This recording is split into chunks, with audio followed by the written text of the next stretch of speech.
Estic buscant tantes respostes que oblide les preguntes que m'he fet, guanyant en impotència al ritme que perc drets, pensant més en desitjos que en fets, plorant de ràbia, volem fer paredons de les parets, tombar el mur, obrir la gàbia, eixir del pou, regar la vida amb noves... Y bueno, en principio yo voy a comentar el por qué organizamos esta charla y luego intervendrán aquí mis camaradas en nombre de la Contrarradio, va a hacer una pequeña intervención y luego pues, tanto Gabriel como Lola van a hablar un poquito del tema ya concreto de este aniversario de la huelga general. Nosotros hacemos esta charla, además me he puesto aquí una chuletica porque no quiero pasarme más de 5 minutos porque si no, si ponemos el tiempo no vamos a acabar.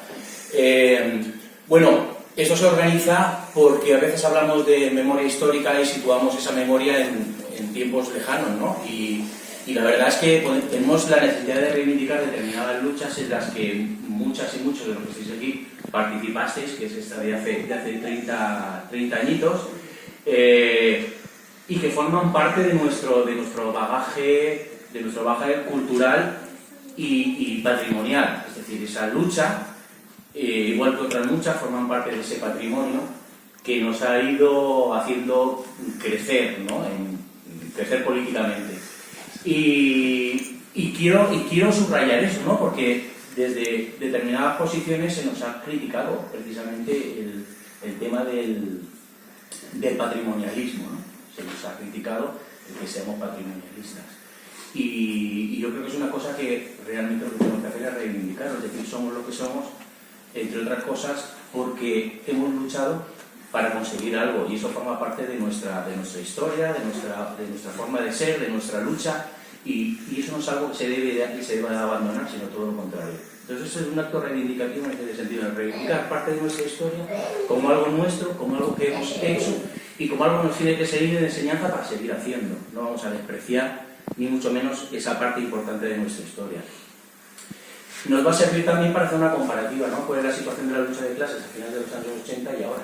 Yo creo que eso es fundamental porque a veces perdemos esa perspectiva y podemos aprender mucho de ese análisis, ¿no? Para poder situar. Y luego hay una cosa fundamental, que es la parte que me toca a mí, porque hablo en nombre del Centro Social de la Contracorriente, y es que estamos aquí reunidos para vivir una forma distinta de ocio, de pasar nuestro tiempo libre, ¿no? Y eso es importantísimo, que lo empecemos a tener en cuenta porque cada vez es más importante que participemos de un ocio alternativo a lo que nos está ofreciendo este sistema.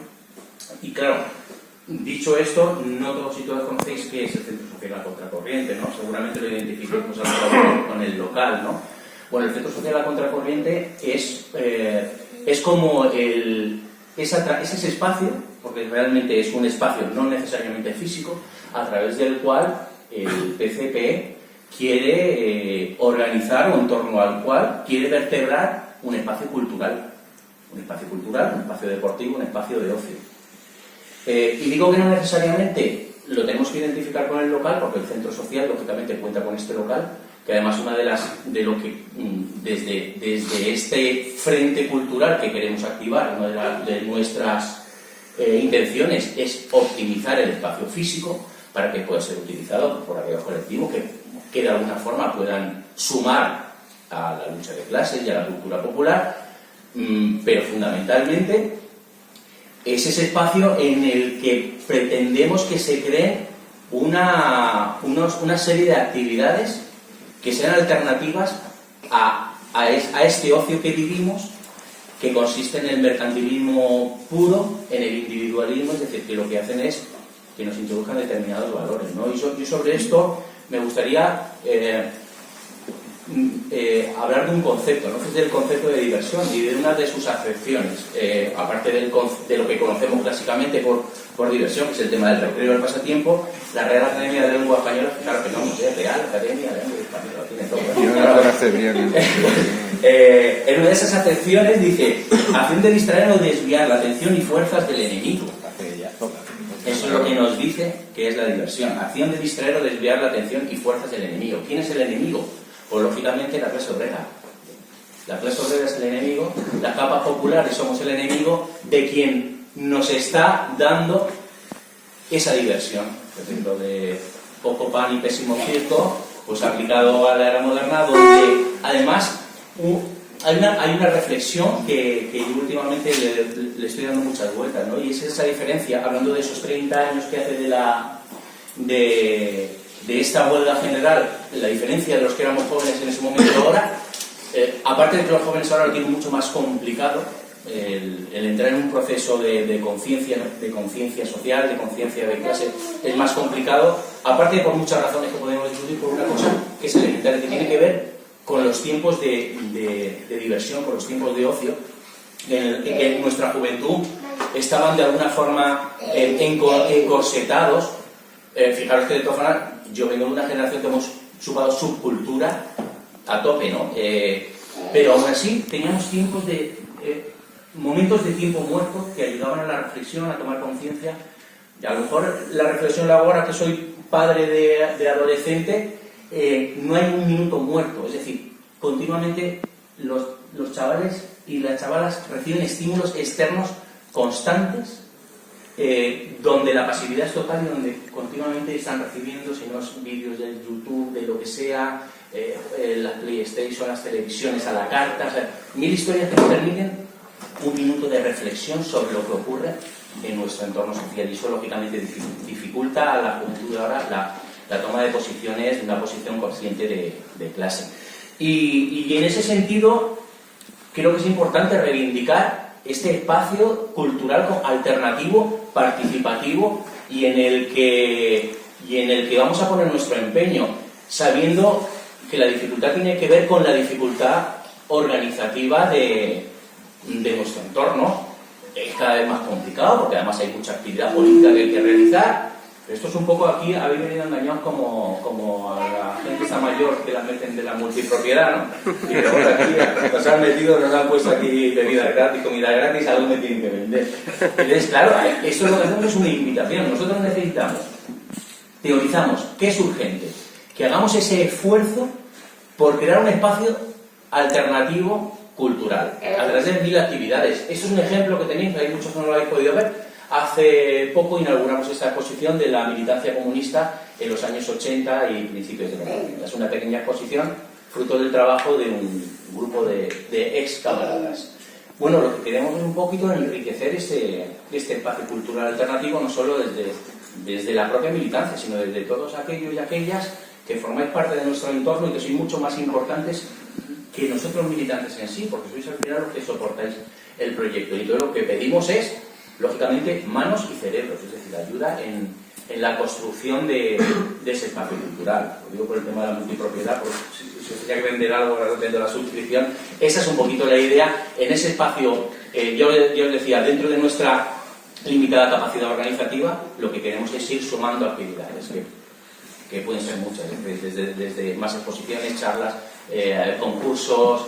Estábamos hablando la otra vez de la posibilidad de traer al barrio, no sé si eran títeres o marionetas, es decir, actividades se pueden hacer muchísimas, y la verdad es que el disfrute no es solo para el resto, sino para la propia participación, ¿no? Esa es la parte importante. Y bueno, yo no me quiero enrollar mucho más, porque si no nos vamos comiendo el tiempo y en vez de cenar vamos a desayunar, con lo cual voy a dar paso a Maika, que va a hablar en nombre de la Contrarradio. Voy a hacer una pequeña intervención. En primer lugar, dar las gracias al Centro Social, a Contra Corriente, por habernos invitado a la organización de este evento, pero además poníamos un poco en el discurso que tú nos estabas diciendo, y es en la necesidad de espacios de este tipo, de crear una contracultura, de combatir con un ocio alternativo y de clase, con espacios de esta índole, creando herramientas para la lucha de la clase obrera, porque consideramos desde la Contrarradio que si algo nos une a los tres organizadores de hoy, es que nos sentimos herramientas de la clase obrera. Hoy no somos nosotros protagonistas de nada. La protagonista es la clase obrera, su lucha, y es lo que venimos a conmemorar hoy. 30 años de esa histórica huelga en la que, os tengo que reconocer, yo tenía 2 años, yo no conozco mucho de aquella huelga, y por eso pongo el énfasis en la importancia de este tipo de centros que nos den a conocer nuestra historia como clase. Fue un 90% de paro de la población activa, pero recordar que 8 millones de personas fueron las que secundaron la huelga, y es importante para las nuevas generaciones dar a conocer este tipo de datos, y apoyamos desde la Contra Radio, que ya hemos trabajado muchas veces juntos con el Centro Social, este tipo de lugares como os decía, para crear herramientas para la clase obrera. Desde la Contra Radio nos sentimos un altavoz de la clase obrera, no somos ningún protagonista de nada, y lo que intentamos es que dar visibilidad a todo el movimiento de la lucha obrera, de sus victorias, como la que hoy celebramos aquí, y de todo el movimiento que ello genera. En la Contra Radio este año habremos generado alrededor de unas 1.200 noticias, unos 50 monográficos y aproximadamente unas 60 entrevistas. Para mí lo más importante, aparte de todo eso, es el huequecito que tenemos de contracultura, recordando libros, películas, luchas obreras, con Vicente, porque creo que es muy importante dar a las generaciones que vienen, darle a conocer el legado de nuestra historia como clase, ya que tenemos diariamente, constantemente, medios de comunicación afines al sistema. Nos están bombardeando a través, como decías tú, de YouTube, de Facebook, de medios de comunicación, que lo que hacen es de alguna forma evitar que tomemos esa conciencia de clase, y es importante analizar esos 30 años, cómo hemos perdido ese sentimiento de clase obrera. Desde la Contra Radio sentimos que somos una barricada de las ondas sonoras y con ello nos identificamos a favor y en pro de la lucha obrera, y sin poco más que decir, estaremos 365 días al año, 24 horas en esta barricada, y colaborar, difundir y escuchar a la Contra Radio.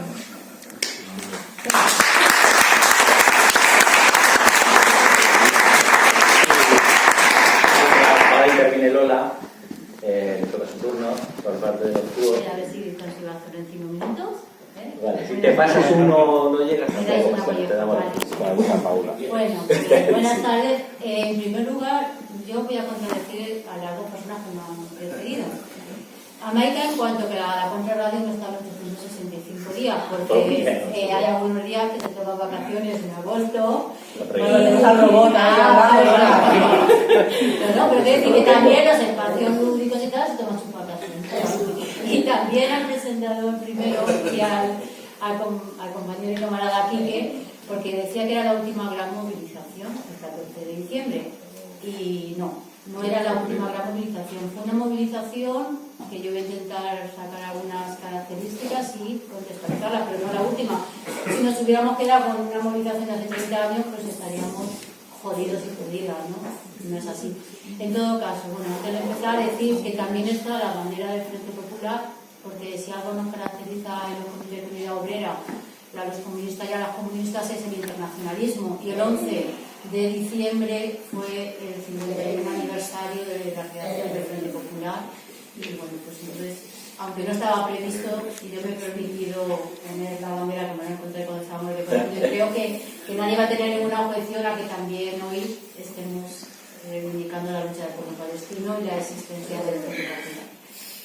En cuanto a la huelga general del 14 de diciembre, realmente y también destaca la importancia de la memoria histórica, de la memoria como clase y de los espacios de la clase obrera.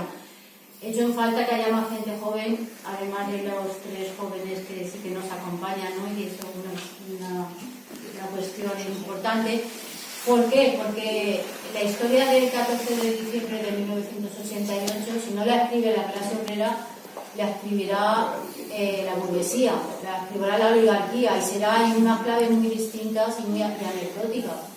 Y aunque últimamente están saliendo algunos libros sobre la lucha del 14 de diciembre, hay uno sobre el movimiento obrero leganés, hay otro con unos análisis genéricos, creo que es importante que eso nuestras camaradas de la juventud y la gente joven lo aprenda, de quienes vivimos esa huelga y de quienes hemos reflexionado sobre esa huelga. Porque yo creo que eran muchos de los que estabais aquí. Maika dice que tenía 2 años, otros, aunque tenéis algunos más, que no vais a engañar, pero no estabais en esa movilización. Y para muchas y muchos de nosotros, en concreto para mí sí fue mi primera incorporación a la lucha activa del movimiento obrero. Hay camaradas como Julio que ya habían participado en la huelga anterior, que convocó en solitario comisiones, la huelga del año 1985. Hay otro compañero allí que también efectivamente estuvo en esa huelga. Y traer a colación, y no solo con una cuestión conmemorativa y de recuerdo, sino traer las lecciones de esas movilizaciones al presente, son los que nos van a permitir seguir evolucionando y seguir transitando como clase y adquiriendo conciencia de clase obrera. Creo que esa es una de las lecciones de actos en torno a la huelga del 14 de diciembre. Le caracterizan muchas cosas. Fue una huelga unitaria que convocaron las unitarias a nivel de organizaciones sindicales, que convocaron UGT y comisiones, pero más organizaciones sindicales como ELA, LAC y la Intersindical Galega y CGT. Yo, de los sindicatos así de tanto de nivel estatal como autonómicos, creo que esos fueron los sindicatos convocantes de esa huelga. Pero tuvo un papel importante de incorporación del resto del tejido asociativo del Estado español. Desde la Asociación de Futbolistas, en ese momento el butragueño era el portavoz. Nietzsche. ¿Era Nietzsche? Bueno, pues da igual. El butragueño se le llama. Pero que salieron circulando pues, la huelga general, la COA, la Organización de Agricultores, el Sindicato de Artistas. Hubo un amplio espectro social que apoyó eso.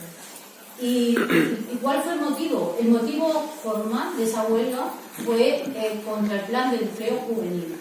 Pero ese fue el detonante.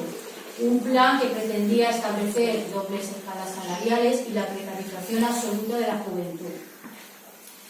Ese fue el detonante, hubo más motivos. Seguramente, si las huelgas anteriores, la del 84, la del 85 que convocó en solitario comisiones un mes de junio contra la reforma de las pensiones, sin esos antecedentes, otra huelga que hubo en el 87, no hubiera sido posible el éxito y la amplia convocatoria de la huelga general del 14 de diciembre de 1988. O sea, no fue un hecho aislado, no fue un hecho que salió así ese año porque cuadraron las cosas, sino las luchas acumuladas, la experiencia de todos esos años anteriores y esas movilizaciones permitieron el que se diera lugar a la del 88. Que se diera además contra un plan de empleo juvenil que establecía la precariedad. Y una de las lecciones es que la burguesía aprendió que si nos meten las reformas a lo bestia, como lo de la rana, el movimiento obrero reaccionaba. Pero si nos las va poniendo en el tiempo, es como la rana que metes en agua caliente, ¿no? Le vas subiendo la temperatura y cuando la tienes cocida, a lo mejor la pasa un tiempo pero no se da cuenta, porque se va acostumbrando a que le vayas colocando esos elementos. Y eso es un poco lo que nos pasó. Y lo que nos ha pasado como clase obrera con la dualidad laboral, con todo el tema de la precarización. Hicimos una huelga general contra la precarización, contra la doble y la discriminación salarial por razón de edad, y nos lo han ido colocando poco a poco, reformita tras reformita, nos han dejado achicharrados con unos niveles de precariedad horribles y estamos tan ricamente, ¿no? Pero si no hemos estallado. Esa es una de las posibles lecciones que deberíamos sacar de aquella convocatoria. Otra de las lecciones es el nivel de ir acumulando fuerzas en cada movilización y hasta llegar a una movilización efectivamente victoriosa. Todos esos aprendizajes con el tiempo nos han colocado, y en algunos sectores pasa cuando se negocian los convenios que hacemos la huelga de mentirijillas porque hay que hacerlo, ¿no? Claro, cuando uno no se cree que el instrumento de la huelga es el instrumento que posee la clase obrera para colocarse y adquirir conciencia de que todo lo que produce y que en ese momento está llevando a su máxima expresión la lucha de clases, ese es el mecanismo y la virtud que tiene la hacer una huelga. Pero cuando te la convocan de mentirijillas para cubrir el expediente, nos hacemos la foto en la barricada, venga, vamos, quemamos el neumático y luego nos vamos, pues todo eso son elementos de derrota y de desmovilización de la clase, ¿no? 30 años después, una de las cosas que pasan en algunas de las huelgas suele ser eso, ¿no? Hubo elementos importantísimos como el tema de la tele. La televisión desconectó a las 12 de la noche y se acabó la señal. En estos momentos eso ya no es posible. Algunos pensarán que es porque hay muchas teles. No, además de porque hay diversas teles, hay un elemento, y es que está permitido el que eso va por lo visto, a lo mejor Félix sabe más, pero las señales se emiten a un centro que luego es el que las distribuye. Bueno, pues cuando hay huelga, todas las teles lo que hacen es, si van a hacer huelga, su arrienda en dónde va la emisión, y si esto me hacen huelga, las digo a ti. Y eso lo han hecho en las últimas huelgas, lo hicieron en Telemadrid, se denunció al Tribunal Supremo y el Tribunal Supremo dice que eso es legal, que eso no es esquirolaje. Es decir, que el esquirolaje en este sistema está permitido, con lo cual, claro, ya las televisiones, aunque sus trabajadores hagan huelga, seguirán emitiendo porque habrán llevado la señal a otros centros receptores, ¿no? En la huelga del 88 no hubo servicios mínimos, no se respetó ningún servicio mínimo excepto los básicos para la comunidad, los sanitarios y los de transporte urgente. El resto no se respetaron ninguno, no hubo servicios mínimos. Los servicios mínimos los estableció el comité de huelga, los estableció la propia clase en función de lo que es los servicios urgentes, son los sanitarios cuando peligra la vida de alguien o si hay que transportar a determinadas personas que están que necesitan, ¿no? El resto no son servicios mínimos. 30 años después, en toda la huelga ponen servicios mínimos hasta en los servicios administrativos. Y vale, se recurre a los tribunales, después te dan la razón, pero la huelga ya ha pasado y es uno de los elementos donde hacen, bueno, procurar las huelgas. Se me va acabando el tiempo, yo solo señalar una cuestión. Ese día hubo movilizaciones masivas en la calle y la manifestación se convocó a posteriori y fue igualmente masiva, pero hubo un elemento también del que sacar lecciones y es inmediatamente hubo una comisión para negociar.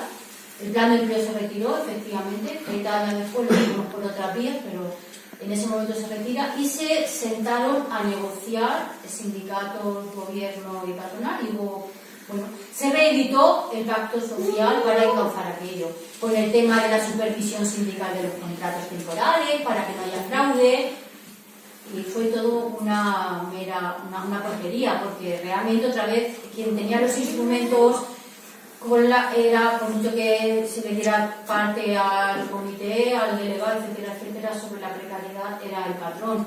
Y cuando hay que denunciar un fraude en la contratación, o te vas al juzgado para que te lo reconozca, o la tiene cruda, o la de la rotación de contratos temporales, creo que 30 años después la conocemos, ¿no? Eso fue uno de los elementos también, porque los pactos de la Moncloa, los años 70, ¿no? Después del franquismo, años 80, la entrada de la Unión Europea, las continuas reformas para modernizar el capitalismo español, y ahí todavía el sindicalismo, pese a que había firmado los pactos de la Moncloa, ¿no? Comisión firmó los pactos de la Moncloa, tenía, digamos que el antagonismo político en ese momento lo llevaba básicamente el movimiento obrero. Y después, pero se inició la senda de sentar a negociar grandes pactos. Y ahí se fue un golpe al movimiento obrero, un golpe al sindicalismo de clase, que hoy un poco estamos viendo cómo esto se ha desarrollado, ¿no? Ellos sacaron una lección y es hay que atacar al movimiento obrero, hay que atacar las organizaciones del movimiento obrero. Nosotros deberíamos sacar algunas lecciones también de esa movilización y es el tener la claridad política. Una cosa es la negociación de un convenio, las negociaciones que tienes que hacer inevitablemente con el patrón, pero otra cosa es esperar que por vía de la negociación y los pactos sociales la clase obrera va a avanzar. Eso es imposible, si miramos la historia es imposible, ¿no? Porque aparentemente te dan una concesión, pero inmediatamente en una vida que necesitan te la quitan. Últimamente acaban de firmar que las contrarreformas laborales, las del PP, claro, las del PSOE no hablamos, las están negociando, ¿no? Las van a retirar en la última negociación. Y cuando cambie el gobierno, ¿qué cambiará? ¿No? En algún momento, ¿qué pasa? Las reformas del PSOE se quedan, pero que además vuelven a cambiar. Otra de las lecciones es, ¿desde cuándo el movimiento obrero ha conseguido alguna dádiva generosa del patrón o del Estado, que es el Consejo de Administración del Patrón? Nunca. Entonces, para mí, creo que para los FUO la consigna y las lecciones de la huelga general del 88 y de las huelgas generales que hemos vivido después, ¿no? Es que sin movilización, sin lucha y sin organización, la clase obrera solo consigue migajas en el mejor de los casos y va retrocediendo en derechos. Lo único posible es la lucha, la organización y la movilización hasta hasta derrocar al sistema que nos explota y oprime. Y a eso también, muchos de vosotros no estáis en los clubes, así que, y en el partido os invitamos a organizarlos y a combatir, que somos pocos y nosotros somos más que podemos.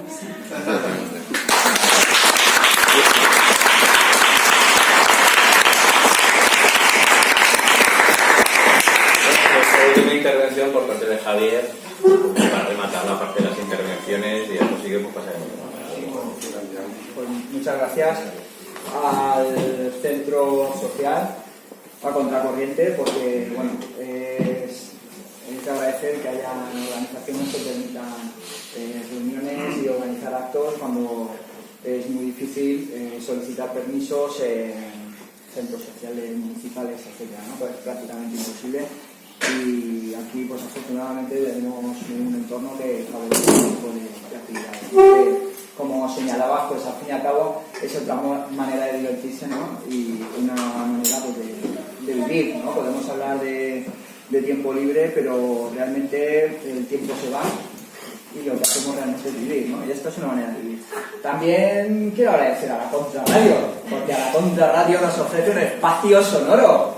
Entonces, pues bueno, es verdad que nos permite colocar por lo menos una vez al mes pues algunos de los documentos que vamos generando, denuncias, etcétera, y bueno, pues efectivamente de agradecer que tanto al Centro Social, a la Contracorriente como a la Contrarradio pues den un medio de difusión, ¿no?, las actividades de los clubes.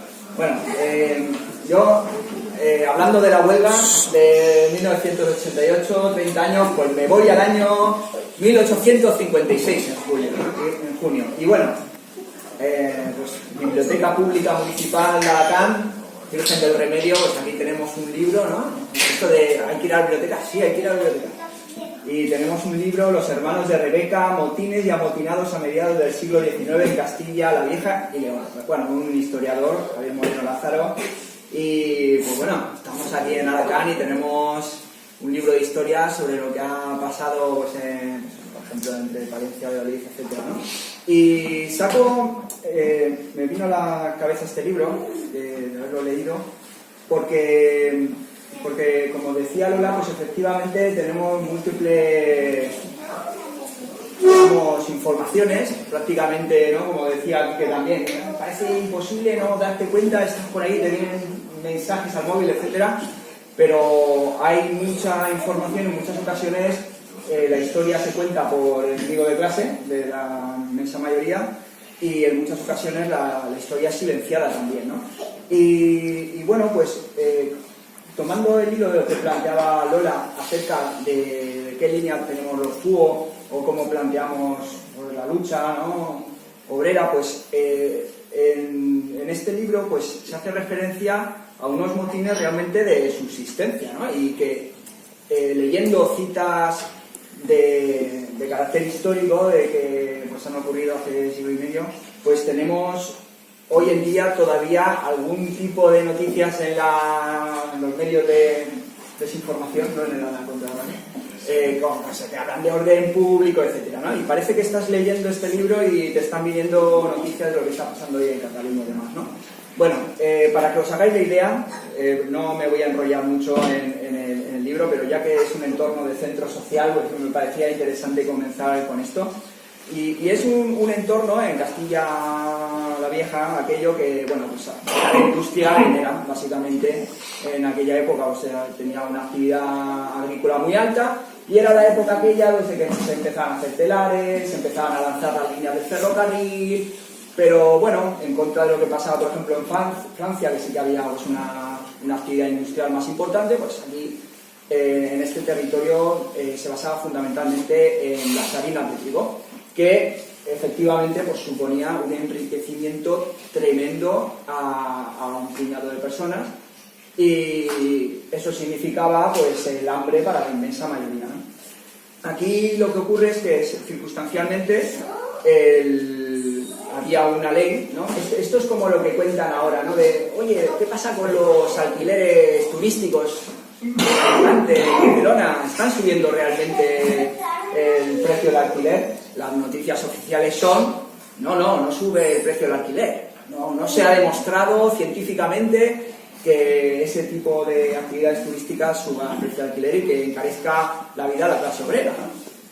Pero efectivamente ocurre. Una noche te cueste 100 euros en el barrio norte en Alicante, un apartamento, pues es bastante caro, ¿no? ¿Qué necesitaría un trabajador o una trabajadora para vivir en una casa, una familia, todo un mes, en ese mismo apartamento? Así que hay que multiplicar con 30 lo que fuera, ¿no? En aquella época, lo pongo en relación, porque se tenía que asegurar ese trigo para alimentar a las personas que allí vivían en ese momento, ¿no? Pero ¿qué ocurría con las previsiones? En aquel tiempo tan rico hace el sol de Castilla, que cielo azul. Claro, efectivamente las previsiones siempre eran buenas. Sobra trigo.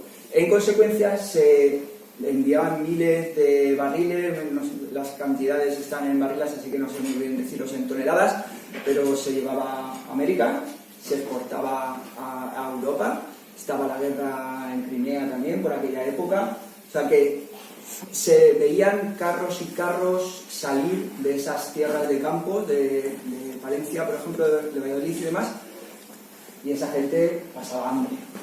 Se da la circunstancia de que un par de años antes, en el 54, hay una epidemia de cólera, muere muchísima gente, estamos hablando de tasas de mortalidad tremendas, y encima, pues ese año del 56, la cosecha fue mala. Entonces, las previsiones habían sido buenísimas para poder justificar las exportaciones de trigo, y se da la circunstancia de que la gente no tiene nada que echarse a la boca. Son personas que trabajan pues, y se les da un dinero si trabajan, si no trabajan pues se mueren de hambre básicamente, y no sé cómo quedaba el real por aquella época, pero bueno, si el pan valía menos de un real, en un año pasa a valer más de 2 reales, ¿no? Es imposible mantener la subsistencia de las personas. Estamos hablando de alimentos básicos que aportan energía, pero efectivamente esta gente tenía malnutrición y las alturas de esta gente pues venían a ser 1,5 metros más, ¿no? 1,60 m, etc. Bueno, el caso es que, por no alargarme en este punto, la gente se está muriendo de hambre, una mortalidad tremenda, y se amotina. Surge una revuelta, parece ser, por lo que aparece documentado, que son las mujeres las que inician ese movimiento, porque como responsables de la subsistencia de la familia se encuentran que no pueden alimentar a sus hijos, al marido, etcétera, y entonces pues empiezan a hacer pues unas algaradas, unos movimientos al que se une el conjunto de la población, ¿no? Esto supone que incluso la milicia que había entonces para mantener el orden público se une a estos motines, porque están pasando hambre y se están muriendo de hambre, y entonces se unen, ¿no? Se monta un lío tremendo, no me voy a detener demasiado, pero tanto alteración de orden público tienen que mandar al ejército. Mandan al ejército y bueno, aún así por contenciones de tipo político, que no me voy a detener, pero bueno, el conjunto de la población, de una manera más o menos organizada, con poca dirección política, sino más bien de una manera más o menos improvisada, pero con cierto ojo, en cierta manera, lo que se dedican es a quemar los campos. Parece una barbaridad que gente que se esté muriendo de hambre quiera quemar el trigo, pero es que esa gente no comía ese trigo, porque eso iba a exportarse, ¿no? No hacen solamente eso, sino que se dedican a ir por el Canal de Castilla. Esto, para que os hagáis una idea, el Canal de Castilla pues viene a ser 200 kilómetros desde la zona de Valladolid hacia el norte, pasando por Palencia sobre todo hasta Lar del Rey, que viene a ser al lado de Cantabria y en la montaña de la cordillera cantábrica, ¿no? Pues por ahí se iban transportando carretas de trigo hacia los canales, y en los canales había unas esclusas y los llevaban hasta Santander, donde se exportaba pues donde fuera, ¿no? Reino Unido, etcétera, según las necesidades. Y eso fue precisamente el objetivo de la gente, ¿no? Dijo, se está yendo el grano, nos estamos muriendo de hambre, y se dedicaron a quemar todas las harineras que estaban a lo largo del Canal de Castilla. Cabe decir que no se quemó ni un molino. Claro, hay una diferencia, ¿no? Las grandes harineras en el Canal de Castilla era para que ahí nadie tomaba nada de trigo de esa zona, pero los molinos eran una cosa local, eso no quemaron ninguno, ¿no? Bueno, en definitiva, hay una represión salvaje militar, decenas de muertos ajusticiados, hombres y mujeres. La única diferencia es que a las mujeres las daban garrote vil, a los hombres o les ahorcaban o les fusilaban. Y bueno, realmente se habla de decenas de muertos, pero debieron ser muchos más, porque muchos ni siquiera se contabilizaron y otros tantos murieron en las cárceles, heridos, y nunca se supo, ¿no? Bueno, luego quizás hablaré alguna cosita más de esto, pero al final, pero quiero ponerlo en contexto con lo que está pasando hoy en día. No podemos hablar de que pues esto son cosas que ocurrían en otra época, pero no tiene nada que ver. Yo creo que sí que tienen que ver, lo podemos discutir si queréis. Pero bueno, al fin y al cabo ocurrieron muchísimos motines de este tipo, no solo en Castilla y León, aquí en Alicante, en Valencia, Islas Baleares también ocurrieron de Málaga, Jaén. Podemos ver un poquito de esto si queréis luego, pero lo que ocurre es que la manera que tenía la burguesía en aquel momento de parar esos motines simplemente era sacar un carro de trigo o un carro de pan. Es decir, se trataba de ver en ese curso, como planteaba Lola, ¿no? Hasta dónde puedo saltar, porque si la gente se amotina, efectivamente, pues el Estado burgués cae, porque no hay manera de sostenerlo con la amplísima mayoría de la población. Entonces, el procedimiento en aquella época básicamente venía a ser tener a la gente con lo mínimo al modo de la rana, ¿no? Y que no salte, ¿no? Efectivamente, si había unas circunstancias como el cólera, una mala cosecha, pues que ya la rana salta, ¿no? Y en este caso lo que hicieron fue poner la tapa para que no se fuera la rana, y ahí la dejaron cocida, ¿no? ¿Qué circunstancias tenemos hoy? Ya hay una cosa que no dejo de ver, y es que es escandaloso, y son los accidentes laborales. Aquí podemos estar hablando de 500 muertos en el año 2016 y en el 17. Prácticamente tenemos también accidentes laborales. Estamos hablando de 500.000 accidentes laborales, de ellos cerca de 4.000 vienen a ser graves. Y esto es algo que va aumentando con los años, ¿no? Hay una gran cantidad de accidentes laborales en ambos sexos también. 300.000 en hombres, 150.000 en mujeres, ¿no? Depende de cómo nos acerquemos en los años. Y bueno, pues hombres quizá mueren más, 461 en el 16, 473 en el 17, mujeres en torno a 20 o 30 al año. Esto es tremendo, ¿no? Estas son muertes que están ocurriendo para enriquecer al empresario. Quizá no es que te pongan en el garrón de vidrio, les peguen 4 tiros los del ejército, pero estamos muriendo, hay una carga de la enfermedad tremenda. A nivel global, pues se está hablando de 1 o 2 millones de trabajadores y trabajadoras muertas en todo el planeta para satisfacer los intereses de la burguesía, ¿no?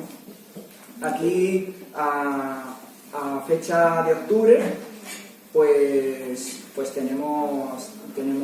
vamos a cumplir con las fechas, con las mismas muertes que otros años, ya veréis. Pero bueno, estamos hablando de 400.000 accidentes, de ellos graves 3.000 y pico, mortales llegamos a octubre 411 y bueno, pues decenas de miles también en hombres y mujeres, más en mujeres en este año que antes, ¿vale? Todo, y ya digo que la mortalidad pues semejante a la de años anteriores y se aumentará, llegaremos a los 500, ¿no? Teniendo en cuenta las cifras que se están dando ahora en diciembre. No solo eso, de mortalidad y carga de la enfermedad, ¿no? Tenemos decenas de miles de desahucios en 2017, en este año más que el año anterior. Tenemos ahí destacados también, había noticias recientes sobre los alquileres, también se está desahuciando gente de alquileres. y tenemos tasas de desempleo, y si nos fijamos en las cifras así institucionales, con la cocina que se hace de los datos, pues bueno, pues se alivia un poco con respecto a los años estos duros, ¿no? de hace unos pocos años, pero siguen siendo porcentajes altísimos, ¿no? Mayores de, bueno, el 16-17% andaremos. Más desempleo en mujeres que en hombres, y desempleo arriba en la juventud, ¿no? 30%, 40%, depende del rango de edad. Aquí, fijaros que con 20 millones de trabajadores, 16 millones inactivos, habría que pensar qué significa eso de inactivos, y si nos ponemos a hablar en desempleo en otros términos, tendríamos tasas muchísimo mayores, ¿no? Y bueno, pues más de 3 millones de parados, aunque se hablan de 4, etcétera. Todo esto, una persona que esté trabajando por horas o que esté trabajando los fines de semana, pues ya es activo, ¿no? O sea que esto habría que valorarlo, ¿no? ¿Qué vengo a plantear con esto? Ligándolo con este aspecto cultural del principio de los motines y amotinados del siglo XIX, pues que, como planteaba Lola, desde hace décadas no hemos hecho más que perder derechos. No es que hayamos mejorado significativamente, la vida se está encareciendo de manera dramática, no hay más que mirar los recibos de la luz, del agua, del gas, cuestiones básicas. Y realmente, desde el punto de vista de lo que es la lucha, está claro, lo que estamos aprendiendo es que, pues igual que hace siglos, cuando la turba enardecida alteraba el orden público, pues primero se sacaban unos carros de pan, ya se callaban un poquito, bajaban el precio, abrían las puertas de alguna panadera, y si no, pues sacaban a las milicias, y si las milicias también están muertas de hambre, pues al ejército, ¿no? Y ahí había muertos los que hiciera falta, ¿no? Pues ahora viene a ser lo mismo, ¿no? Yo, como planteaba Lola, pues hay noticias recientes de este acuerdo que ratifica Comisiones Obreras con el gobierno, junto con UGT y tal, y el supuesto malestar de la COE, que habría mucho de lo que hablar, ¿no? Pero bueno, vamos a ver qué es de todo esto que cuentan luego lo que se cristaliza y qué efecto tiene en la clase obrera. Quizá no sea más que eso, una subidita de la temperatura del agua para que la agua no se vaya, ¿no? Nos plantean que bueno, pues a ver si mantenemos el convenio del sector frente al de empresa, pues bien, de acuerdo. Hacen referencia a la ultraactividad, la prórroga del convenio hasta que no se firme uno nuevo. Ahí ya recordamos los CUO hace años movilizándonos ahí al lado del Postiguet por este tema, ¿no? Cuando ya exactamente. Y pues bueno, ahí teníamos hace unos años, podemos decir, lo hemos conseguido, ¿no? Tanta la presión de los CUO que hemos arrancado este acuerdo con el gobierno. Hombre, no van a ser todas malas noticias, ¿no? No vamos a ser los únicos que no nos pongamos aquí las medallas. Bueno, bien. Otro aspecto que también se consiguió con el convenio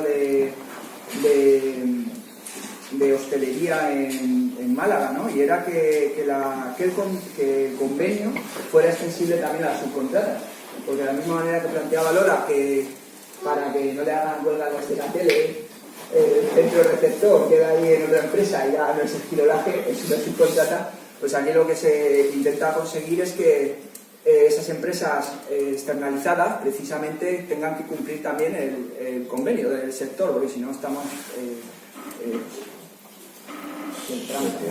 cambiando, no sé, bueno, al final hago lucha de clases, ¿no? Lo hacen bien según sus intereses, ¿no? Pero a mí hay que mirar por los nuestros. Y bueno, también plantean el tema de la reposición del subsidio de desempleo y demás, ¿no? Bueno, parece ser que han puesto una estatua conmemorativa por el tema de los 30 años, ¿no? Habrá que ver la estatua, ¿no? Si nos quedamos con la estatua, ¿qué hacemos, no? Bueno, ya veremos lo que pasa, ¿no? Con todo esto, cómo se plantean las reformas, porque igual yo estoy equivocado. De momento no hay nada de esto, ¿no? No son más que... Bueno, habrá que verlo, pero Hay cosas que sí que sabemos, y es que junto con estas noticias tenemos el tema del gasto militar. Bueno, van a hacer un gasto militar, pues como los últimos años, esto va incrementándose. No podemos decir que esta salida de la crisis se haga de manera que se den más beneficios a la clase obrera, sino lo que está ocurriendo es que este sistema capitalista se está armando, ¿no? Y subida dramática de sueldo pues a fuerzas de represión, ¿no? Que ya lo hemos visto, y bueno, pues aquí tenemos un gasto militar que estaban anunciando hoy con lo del acuerdo de Comisiones Obreras de UGT de 7.331 millones, ¿no? Aquí nos vuelve a sonar Navantia, ¿no? Y ahí nos recuerdan Cádiz, y aquí pues resulta que van a hacer 5 fragatas que seguramente que afecte sobre todo a Navantia en Ferrol con unos 7.000 empleos, ¿no? Quieren hacer también blindados, que parece ser que les daba un problema. No sé si es que se les pinchaban las ruedas o es que cuando les metaban en guerra pues necesitas un blindado. La fragata se hunde, porque luego se hunde una. Sí. Es que hay impactos malos, igual fallo el soldado. En fin, bueno, pues se ve que en España necesitamos más blindados, 348 blindados, y nos van a hacer mejoras en los cazas Eurofighter.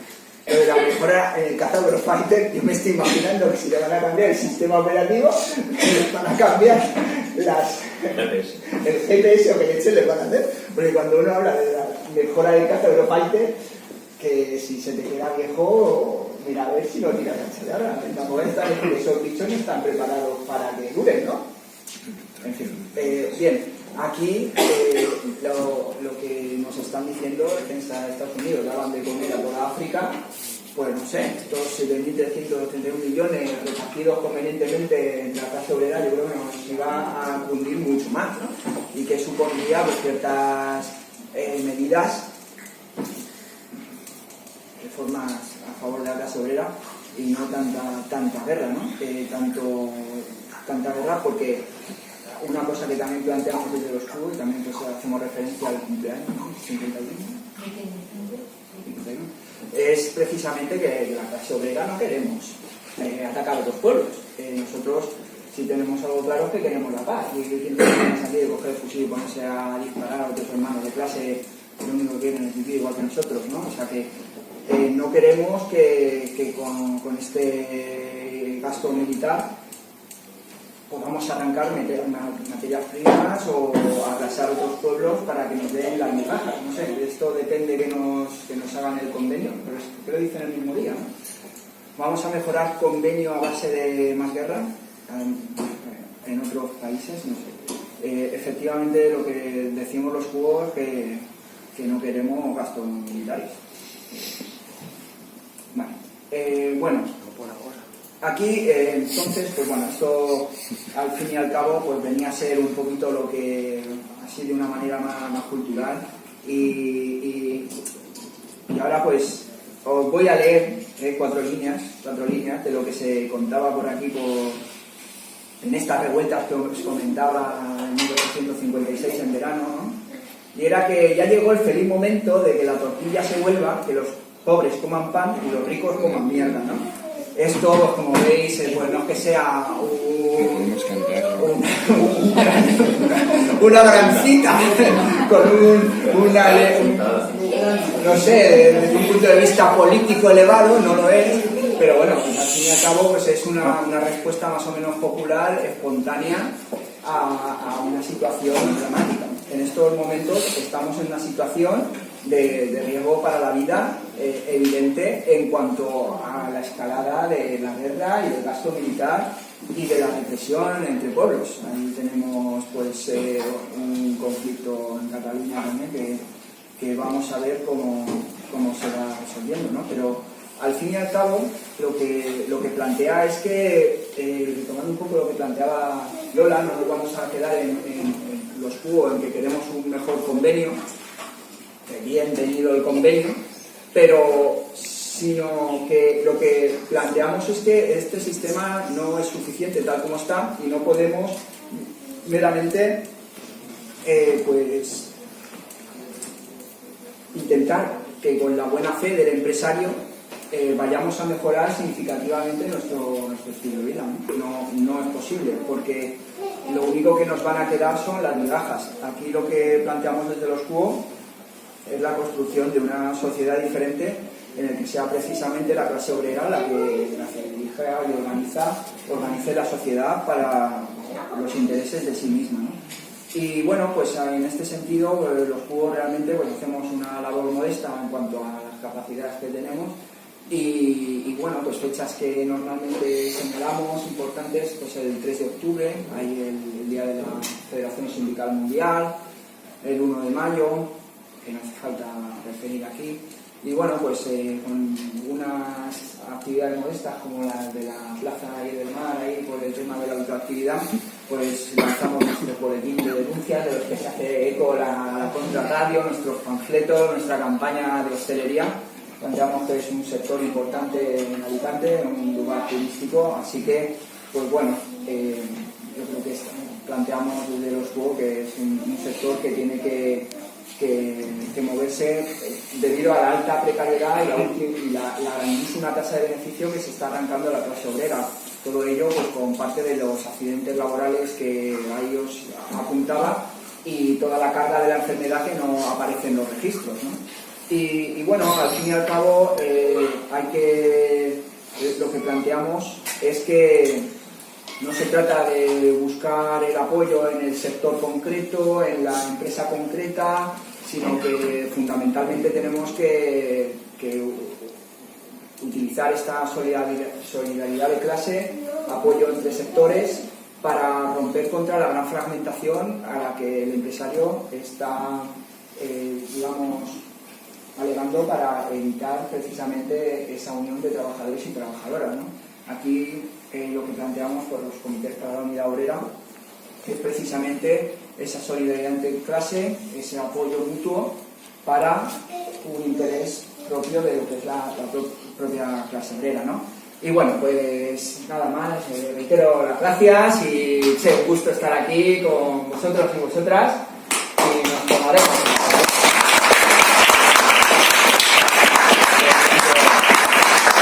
Viendo que la hora es prudente, si seguro que alguna quiere intervenir, lo tengo claro. Entonces, dentro de la moderación de tiempos, pues yo creo que abrimos un poquito, ¿no? Nos da uno al menos, ¿no? ¿Cómo lo veis? Sí. Son las 9 y poco. O sea, alguien que dice que con ganas de intervenir, aunque se cree venir por hacer la moderación.